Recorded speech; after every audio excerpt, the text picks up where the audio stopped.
Even though the new year is already here, this doesn't mean that you've missed the boat on setting up your journal. If you want to get your setup done nice and quick so that you can get underway feeling cool, calm, and collected, then we're going to go through a step-by-step quick setup to get you ready for the year ahead. All you'll need is a pen and a notebook. All other supplies in this video are fully optional, and we're going to start by turning to the first available page. As we're getting our setup done in a bit of a hurry, there is a chance that we might end up missing something that we end up needing throughout the year, maybe just because we haven't thought of it yet. The main purpose of this quick and simple setup though is to get in our MVPs, or our minimum viable pages. These are the ones that are essential for getting underway with the new year, so not so much the just for fun or would be nice layouts. Those ones can get added at a later point, but we'll want to be able to find them. That is what this page is for, or the index. It's effectively going to be a place to list out all of the pages or collections that we have in our notebook and say what page number they're found on. You can see on this layout, all I've done is write in the header index, and at this stage, that's where we're going to leave this layout because we haven't added anything else to the journal just yet. Flipping over though, the next MVP, or minimum viable page, at least for my setups, is going to be a year at a glance. A year at a glance typically looks like something like this, where we have a mini calendar for each of the months of the year, and I also like to include the week number, done here in pink, and also some kind of header to say what year it's for. Now notably, we're trying to get our journal set up quickly, and writing all of these little numbers in is going to be kind of time consuming. Of course, with our speedy setup, we're also not going to be doing any kind of lettering that's quite this decorative, because doing gradient bubble lettering like this is a little bit time intensive. Instead, what we're going to do is use a printable layout.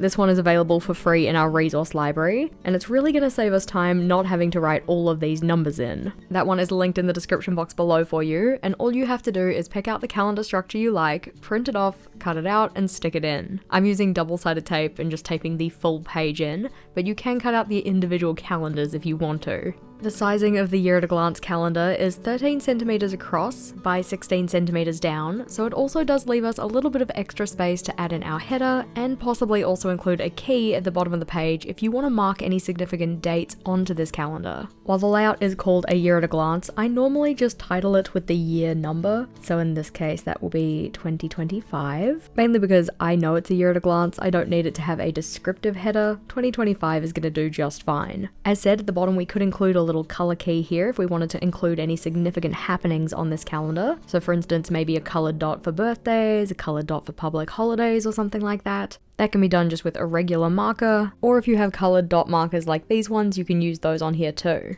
Our next MVP though is having somewhere to house any future happenings, things that are coming up in February or May, any month we haven't already set up in our journal when we come to start using it. This page is called the future log, but I typically don't like to title it with future log. I prefer to call it coming up, mainly because I know it's a future log, it's recording my future events, and I like to have this one next to the year at a glance so I have that there as a reference for what day each date of the year falls on. There are lots of different options for styles you can use for this layout, but I'm just sectioning this page into 4 separate sections, one for each quarter of the year. So the first 3 months, second 3 months, so on and so forth. To actually use this page though, I'll just come in, put a dot down in the relevant quarter. This will be a space for me to check off once that event has happened, and then I'll write down the date the thing is happening on. So for instance, in quarter 1, which is the first 3 months of the year, on January 12th, we're gonna go out for Mum's birthday celebration. I can write this down as a small title or caption that tells me what that event will be, putting in effectively as much detail as I need to know what the thing is, but not so much detail that it takes a lot of time and effort to write it in. This is of course just one style of future log you can use, and if you're looking for other simple ones, we have something like this. This one would be done across 2 full spreads, so we have 6 months on one spread and then 6 months on the other. It gives you a bit more writing space for each of the months, and also a lot more horizontal writing space, just in case you have a lot to say or have bigger handwriting. Another option that is nice and simple would be something like this. Rather than sticking in the year at a glance as one full page, you'd cut each individual box out and tie those to each of the months individually. Now you'd probably start with number 1 up here if you were doing a January start, but this example was done for a mid-year setup. Also, you can start at any number you want because you can start a bullet journal at any time you want. Another simple option though is something like this one. where you just have an initial for each of the months of the year going along the top. Again, this one starts in July, so that's July, August, September, so on and so forth. But once you list out all of the months for the next 12-month period, you then use the entire right-hand side of the page to list out any events that are happening. Anytime you want to enter in an entry to this layout though, you just write out a description of the event and then write out the day number that it's happening underneath the relevant initial for the month of the year. So for instance, on this one, on the 3rd of October, we are hanging out with Emily. Those are some other options that are quick and simple to set up, but our next MVP, flipping over, is gonna be for goals. It is an essential for me to have in my journal some kind of pages related to goal setting and goal planning, and while I do like to use quite a few different layouts for these, as we're just looking at MVPs here, or minimum viable pages, to get us set up quickly, we're just gonna put in a goal summary. This will be a list or a brainstorm of the goals that you want to work on this year, and probably use your journal to help you organize. We won't be fully planning out the goals here, mainly because they'll all need a slightly different layout or structure for their planning, but we do have a separate video on the channel that has the simple goal planning structure that I like to use, which is worth a watch after we get this setup sorted. On here though, to get ourselves underway, we just want to jot down some of our goal ideas.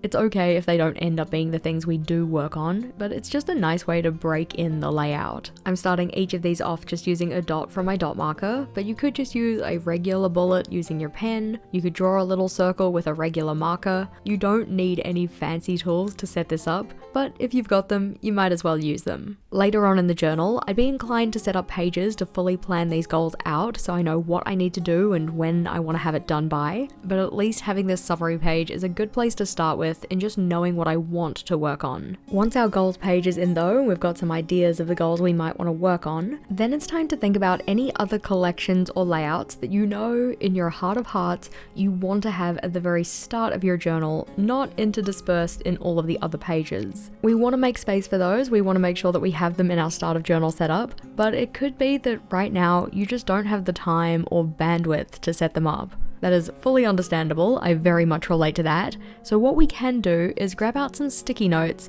and designate pages that we'll come back and set up later. To assign these, I would just stick a sticky note onto the page and write a little caption to say what I'm going to be using the layout for, making sure that I note down if I want just a single page for that layout, or if I want to use the full spread. This can mean using 2 sticky notes that you then just title with the same caption. Designating layouts for these additional pages though does come with a few words of advice. The first point would be try not to put too many of these in. If you have too many layouts that you need to come back and set up later, it's probably going to feel like a mountain of a task, and we don't want to stress future you out. Another point is to be prepared for the possibility of them never getting set up. I'm sure you've had a task or project that you've had on your I'll get to that someday list for quite a while. For me, it's reorganizing my Spotify playlists because they're a complete mess, but these layouts might end up in that camp. Rather than designate half a journal of layouts for future you to set up, it's better instead to think about the ones that are most necessary to have at the very start of the journal, or the ones that you're most likely to spend the time, effort, and energy to set up later. If you're fully committed to setting up these layouts, you can of course just go put the headers in rather than use sticky notes, but if you are worried that there's a chance that the layouts never end up getting set up, we do have some options. The first one is that when you get to the point that you have the time and energy to set them up,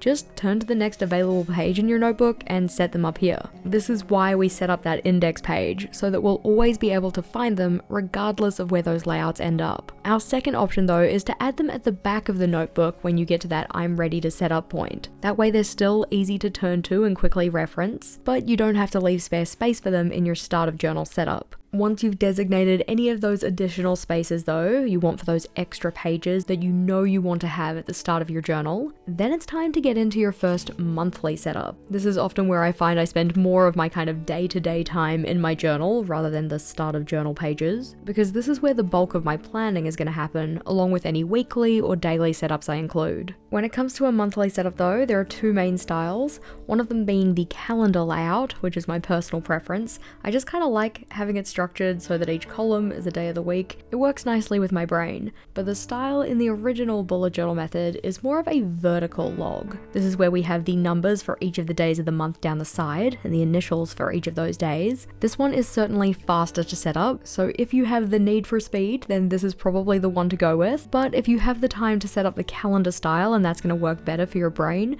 then going with this is worth the effort. When setting up my journal, I always try to be mindful of what styles of layout are going to work better for me in the long run. I don't mind spending a couple of additional minutes setting up a style that is going to get more use because it works better for me. Before going in and drawing up your calendar grid though, be sure to check this against a regular calendar. We want to make sure we have our boxes in the right places, and it can also pay to draw in some guiding lines with pencil. Although putting in the pencil guidelines can add to the time taken to set up the layout, it can certainly help in the long run in not having to fix any mistakes. Mistake fixing can be very time costly, can also just lead to a lot of frustration. We want to avoid that, so if you need to put in pencil guidelines, make sure to do that for yourself. I always like to position my calendar so that I have 4 days of the week on the left hand side and 3 on the right, and that's because I'm right-handed and it's more comfortable to write in my journal if I have something for my hand to lean on. If I had 4 days of the week on the right hand side of the page, it means that when I go and add any events on the very right hand side of the layout, my hand would kind of have to hover awkwardly off the side of the journal, and that's not super comfortable for me. If you're not so fussed with that though, you can use the right hand side of the layout for just general tasks that you want to do across the month, or you can use any additional space around the outside of the calendar grid to add in decoration. I position my boxes at the bottom of the layout to leave the top section open for decoration if I have any time that I want to use for that. But in terms of timing, from first to final touches of the pen on this layout, it took me about 6 minutes to set up. That does mean that the monthly log has been the most time-intensive layout in the setup, but given the simplicity of the other layouts we have in the setup, the overall time taken really isn't that long. For some people, a monthly log like this actually isn't an MVP.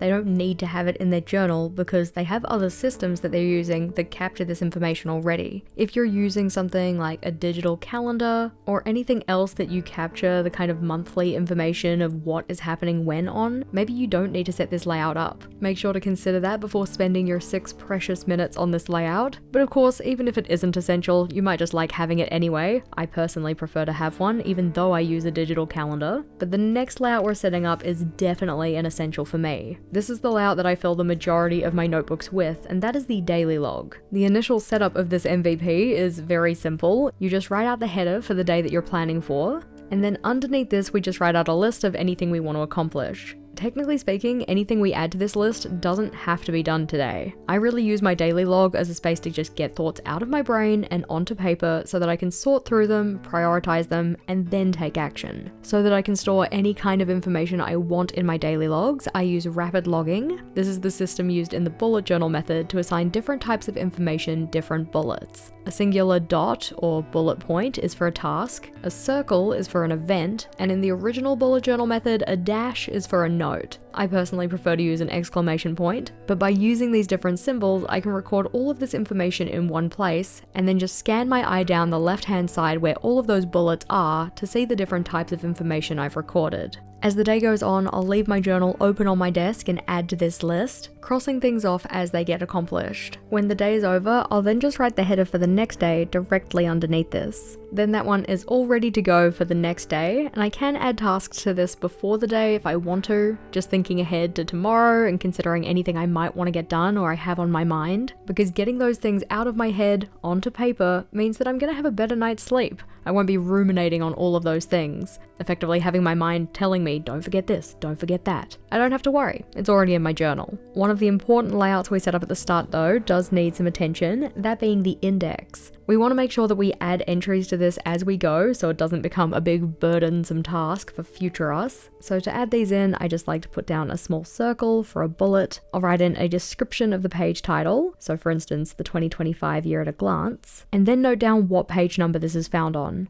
I typically like to write the page numbers over on the other side because then they're all neatly organized. You could also write those on the left-hand side so that they're right next to the page title, but so long as you have the description and where it's found, then you'll easily be able to find things in your notebook. Now you might be using a journal like this one which doesn't have page numbers, which means we need to go number these as well. I personally prefer to number as I go rather than numbering all at once, mainly because putting all the numbers in is not the most fun of bullet journaling tasks. And plus, there might come a time where I want to remove a page from my notebook, and I want to make sure that my page numbering doesn't have any missing numbers. While I'll go and add in each of the collections that I have in my start of journal set up to the index, and I'll also add in the start of my monthly section for January, I won't go and specify which page each of my dailies is found on. While typically dailies are only really used for the day in question, the other layouts I might want to reference later, and that's why I'm adding them to the index. Getting your journal set up for the new year doesn't have to be a super time-consuming or brain-racking process. As long as you're starting the year with your MVPs, you have enough to start the year on the right foot. Hopefully this step-by-step guide has been helpful in getting you set up for the new year, but as mentioned, when it comes to using your journal to help you achieve your goals, there are some other layouts you might want to include. In particular, one of those is going to be planning pages for each of your goals, so you know what you have to do and when you're going to do it. So to see the simple setup that I use to plan out all of my goals, then this video is the next one to check out. That one's another video where I take you through step by step on how to set it up and how to use it, so click or tap on that one and I'll see you over there.